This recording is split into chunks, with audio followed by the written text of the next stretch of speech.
So, dangal greetings everyone. Again we are a group from 2ITA, and this is our presentation for our final laboratory examination for 802, or client server side scripting. So for our final laboratory examination, we have a scenario here. So a small retail shop is developing a web-based product catalog management system to help staff efficiently manage product records through browser-based interface. So as a group, and we are very dedicated and committed to fulfill this task. So first, before we discuss our project or what we prepared, let me introduce our members. So first, we have Mr. Aquino Justin Lamberto L. And second, we have Balbero Lee Rafi Angelo O. And third, I, Bautista Lawrence Jr. C. And Bukid Abraham Christopher M. And last but not the least, then Mr. Kapoy Andre C. So now let my members introduce or discuss their each parts to make this project feasible and make our system work. So, greetings everyone. I'm Balbero Lee Rapiangelo and I'll be discussing the categories seed.sql and the db.php.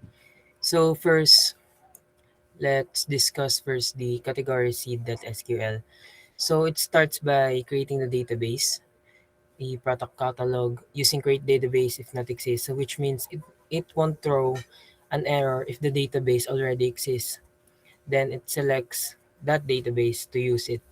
Next, it creates a categories table that have two columns, which is ID, which is a primary key, and name, which stores the category name. Next, it creates the product table with five columns, ID as the primary key, name for the product name, price as a decimal for accurate currency values, quantity as an integer, and category ID, which is a foreign key that references ID of the categories table. So this foreign key is what links each product to its category. And lastly, the insert statement that preloads the seven required categories, which is the electronics, the clothing, food, furniture, books, stationery, appliances.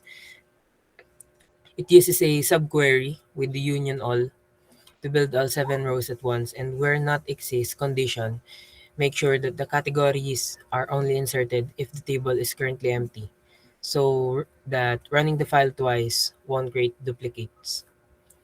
Next is the db.php. So it is a database file of our product catalog management system. So this file is short but very important. So it is the foundation of the entire system. Without it, none of the other files can communicate with the database. So it starts by defining the four constants: the DB host, which is set to localhost because we're running locally on SAMP, DB user, which is root, DB pass, which is empty, and by default DB name, which is product catalog, the name of our database. Then we create a connection using new MySQLi and pass on those four constants. And after that, we immediately check if the connection failed using the if statement. So if it did, the script stops and displays the error message. And finally, we call the con set set to make sure the data is encoded properly. So every other file in our project, index.php, the add.php, edit.php, and the delete.php, uses a require db.php at the top so that they can all share this single connection. And that's all for the categories c.sql and db.php. Now let's move on to the next presenter.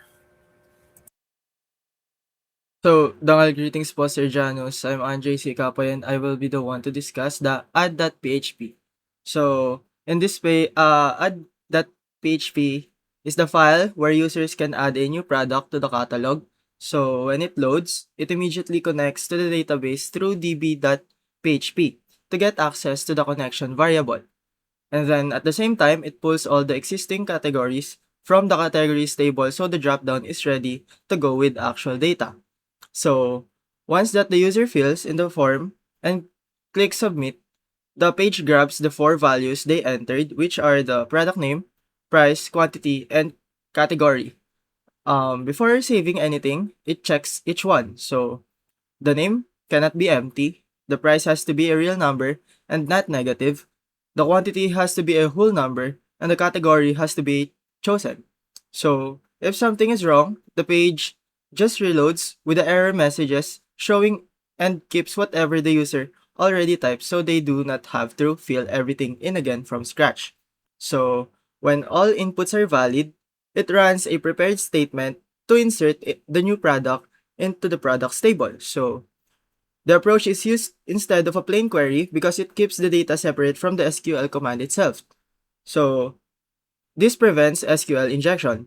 And after a successful insert, the user gets sent straight back to index.php where the new product will already be showing in the list. So if the database runs into a problem for some reason, the error gets shown on the form instead of just breaking it. So this page also uses the same styles as the rest of the project, so everything looks uniform. And it follows the same layout pattern as the other pages with a header section on top and a form card below, so it doesn't feel out of place when navigating through the system. Greetings, Sir Janus. I'm Abraham Christopher M. Bukid. So, I will be the one explaining the edit PHP. So, this is the page that is responsible for editing the existing product. So, when you click the edit button on the product list in index PHP, it will bring you to this page. So, the first thing that the file does is it gets the product ID from the URL using the superglobal array. So the get ID. For example, if the URL is edit.php ID equals 3, it grabs the number 3. So we cast it to the int to make sure no invalid input gets through. Now this file handles two situations. When the page is first loaded and when the form is submitted, we detect which one it is using. So it is the server request method. If it gets a request, meaning the page just loaded, it fetches the existing product data from the database using the prepared statement with select from products where ID or placeholder. Then it assigns the variables like name, price, and so on. These variables are then used as the value attributes in the form input. So the fields are already pre-filled with the current product data when you open the page. If it's a post request, meaning user already submitted the form, it retrieves the inputs, validates them, and if everything passes, it runs the update query using the conprepare function and the bind parameter. We use prepared statements instead of putting the values directly in the query to prevent SQL injection. After a successful update, it redirects back to the index PHP. The category dropdown is also dynamically fetched from the database. The current category of the product is pre-selected by comparing each category's ID to the product's category ID. If they match, the selected attribute is added to the option. We also use the HTML special characters function when displaying stored text to prevent excesses. Lastly, below the update form, there is a second form called the danger zone. This form sends the product ID to delete PHP via get, which matches how index PHP already handles deletion. We added the confirm function prompt so the user gets a warning before the product is permanently deleted. So overall, the edit PHP handles two forms in one page, one for updating and one for deleting. It uses prepared statement security, validation for clean input, and follows the same structure and styling as the rest of our files.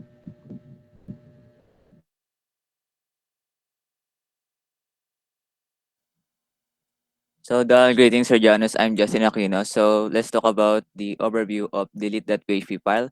So this file is responsible for deleting a product record from the database. The next line or the two lines turn on error reporting. Error reporting EALL tells PHP to report all types of errors. And iniset display errors 1 make those errors visible directly in the browser. The require db.php. This line includes our db.php file. This version of db.php directly provides a ready-to-use con variable, a variable which is the database connection itself. Next is the ternary. So this single line safely retrieves the ID value from the URL and store it in the variable. Tapos, next is the if statement. So this is our early exit block. If ID variable is 0 or negative number, meaning the ID is either missing or not valid, we immediately redirect the user back to index.php with a status of invalid, and we stop the script using exit. This prevents any query from running when there is nothing valid to delete. The next is we prepare a delete SQL query using prepare method directly on con variable. The connection variable given us by db.php. The queries says delete from the products table where the ID matches. The question mark is a placeholder for the actual ID value. This is called a prepared statement, and it protects our application from SQL injection attack. The next, we call bind param to attach our ID variable to the question mark placeholder. The letter I inside the quotes tell the PHP that the value is an integer.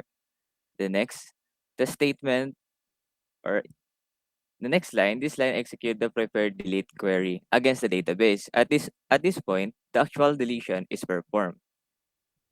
Then the if else block. After executing, we check the affected rows to verify how many rows were actually deleted. If affected rows is greater than 0, it means a product was successfully removed, and we redirect to index.php with a status of deleted. If affected rows equals 0, it means no product matched that ID in the database. So we redirect with a status of not found. This gives us more accurate feedback compared to just checking if the query ran. Then we close the prepare statement using statement close and the close database connection using con closed method. That's exit method. Finally, we call exit to make sure the script completely stops after that redirect. Yun lang po.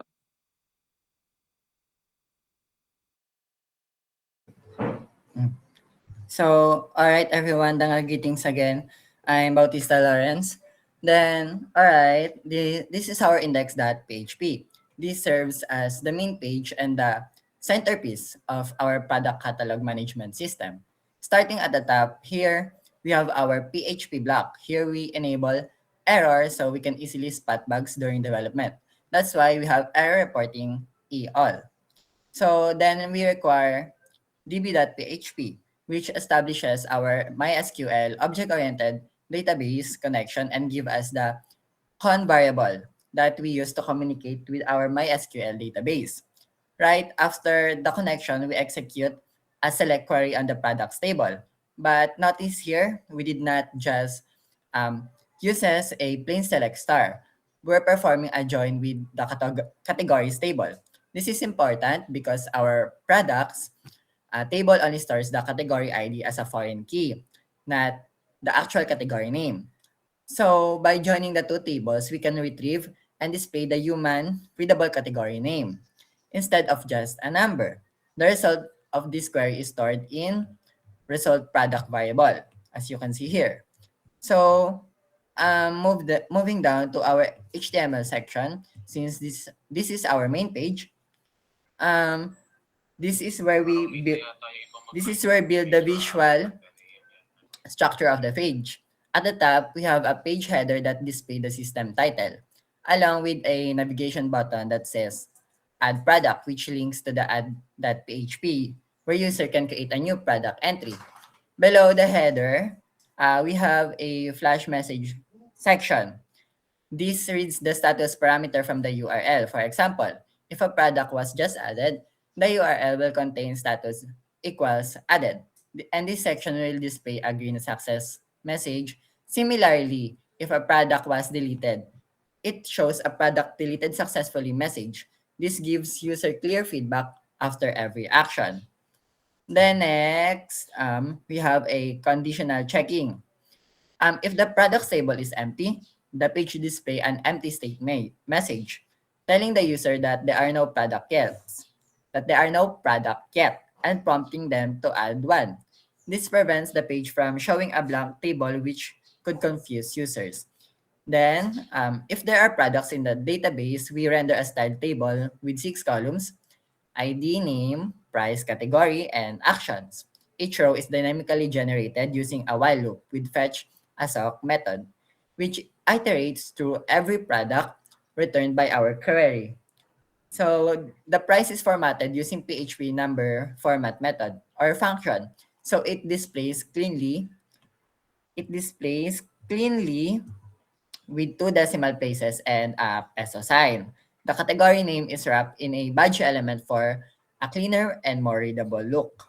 Finally, so yan. Finally, in the action column, each row has two buttons, edit and delete. The edit button passes the product's ID to edit.php through a get parameter with which then loads that product details into a pre-filled form. The delete button as well links to the delete.php that and includes a JavaScript confirm dialog. So users are prompted before the deletion actually happens, preventing accidental loss. So now we are done discussing the back end. So now I want to show the interface or um, what is the result of this website and project that we have. So let me first um, share screen. A different tab.